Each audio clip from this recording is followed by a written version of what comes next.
Hey everyone, welcome back to my channel. I'm Liad, and today I'm diving into the painting process behind my latest piece. This is a 16 by 20 inch oil painting on a wood panel. This is quite a bit larger than my usual daily paintings. It took me roughly 25 hours just to paint, not counting prep time and everything else that goes into a piece like this. And I had a hard deadline, only 8 days to complete and submit it. The deadline threw off my whole schedule, so my videos got delayed by a couple of weeks. Sorry about that. Because this painting took so long, I'm splitting it into 2 videos. While this isn't the biggest painting I've ever done, it's the largest I've worked on in a while. Smaller paintings are great for practice.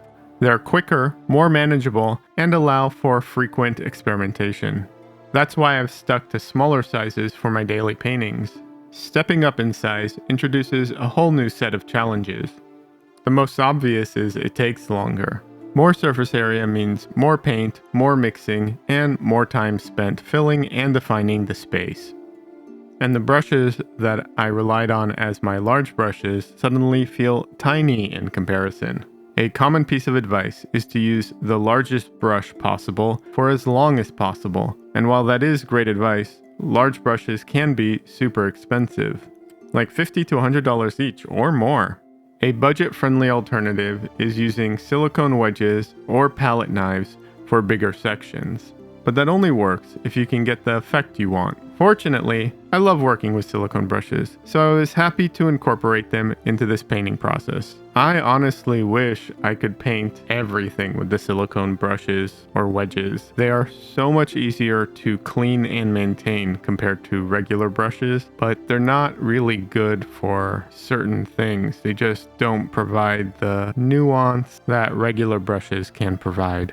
Another challenge with large paintings is perspective and proportions. When you're up close, it's hard to see the whole composition, making it tricky to keep proportions consistent. With smaller pieces, you can just lean back to get a better view. But with a larger canvas, I found myself constantly stepping forward and back to check my progress. And then there's the added challenge of filming. To avoid glare, I try and keep my painting at or below eye level. But at this size, the lower sections became hard to paint. That meant either bending, squatting, or pulling up a stool. Normally, I'd just adjust my easel, but repositioning mid-process is a hassle, especially while filming. Small things like this might seem minor, and they are, but they can definitely throw you off your rhythm. Of course, painting large has its advantages too. With more space, it's easier to define forms and planes, and there's room for more detail if you want detail.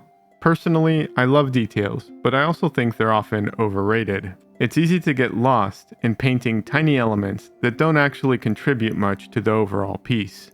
Interestingly, despite the size of this painting, her head isn't actually much larger than in some of my smaller works. It might even be the same size or smaller than a few of my daily paintings. The extra space just gives it more breathing room and allows for added atmosphere. This painting is based on a photo I took at Ricci's Art Gallery and Studio in Austin during a poetry slam night. The subject was Savannah, who was hosting, presenting, and reading at the poetry slam night. The gallery was kind enough to let me take pictures, and there was even a photography event happening after the poetry slam night. If you're ever in Austin, I highly recommend checking out Ricci's Art Gallery. I'll have links in the description. Taking my own reference photos is something I try to do whenever possible.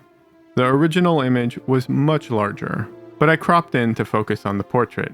However, shooting in a dimly lit space with colorful lights made it tricky. The lighting was coming from every direction in different colors, throwing off the white balance. Since she was on stage, she wasn't holding still, so the image had motion blur and lacked crisp details. All things I had to work around while painting. Generally, I love candid shots so much more than posed ones, but there's no escaping the benefits of posed photography. A strong light and shadow pattern is ideal for portrait painting because it helps define form and create the illusion of 3 dimensions. But this reference, it had no clear light source, just a mix of highlights, reflections, and scattered colors. Because of this, there isn't the classic light and shadow pattern that you often see in paintings.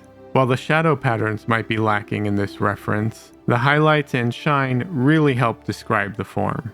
The two big red shadows on her face and chest were a big decision point for me. I debated whether to tone them down or remove them, but ultimately I kept them because they help establish the microphone's proximity. Her expression was also a big challenge. In fact, I debated whether or not to paint this at all because of her expression. Not that there's anything wrong with her expression, it's just that painting people while smiling and talking is very difficult. Personally, I found that the way to tackle this is to not go into too much detail on each individual tooth and to soften up some of those edges. Patterns are another challenge. Her shirt had a crazy pattern, and I did not have the time, patience, or interest to paint every little detail.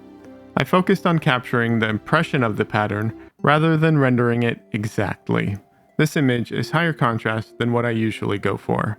I tend to compress my values to create a sense of atmosphere and mood. But in this case, the bright fairy lights and dramatic contrast were what drew me to this shot in the first place. If I had compressed the values, I don't think it would have had the same effect.